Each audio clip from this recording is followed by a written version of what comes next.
Kadang yang bikin kamu nyerah itu bukan dunia luar, tapi justru rumahmu sendiri. Ada anak yang disambut dengan hangat saat bilang kepada orang tuanya bahwa, "Aku punya mimpi." Tapi ada juga yang sejak kecil hanya dengar perkataan seperti, "Ngapain sih kamu kayak gitu?" Begitulah yang diucapkan orang tua kepada anaknya. Itu merupakan luka pertama, dan terkadang itu gak akan pernah sembuh. Ketika ingin mulai menjalankan bisnis, dibilang, "Emang kamu bisa apa?" Ketika mulai belajar hal baru, dikatakan, "Itu bukan bidang kamu." Mereka tak pernah benar-benar percaya. Padahal yang dibutuhkan hanya sedikit dukungan, dan sedikit keyakinan. Tapi yang mereka lupa, anak yang tumbuh tanpa dukungan, justru tumbuh dengan daya tahan. Dia belajar berjalan tanpa digandeng. Dia belajar melawan keraguan, bahkan dari orang yang seharusnya paling mendukung.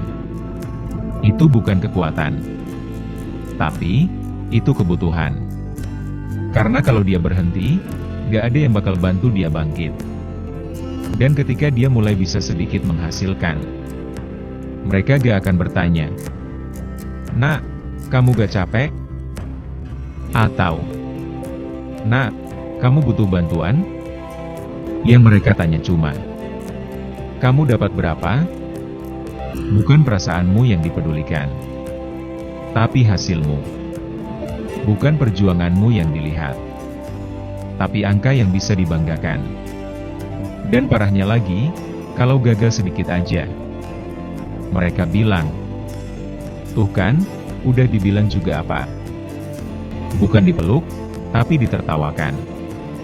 Bukan dikuatkan, tapi dijatuhkan lebih dalam. Tapi kamu harus tahu satu hal. Sukses gak harus dimulai dari dukungan. Kadang kamu justru dibentuk oleh tekanan, bukan pelukan. Dan luka yang kamu bawa, itu bukan kelemahan.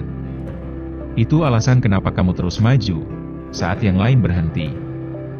Karena kamu perlu tahu, gak ada yang akan dorong kamu selain dirimu sendiri. Saya Dans, sampai jumpa di video berikutnya.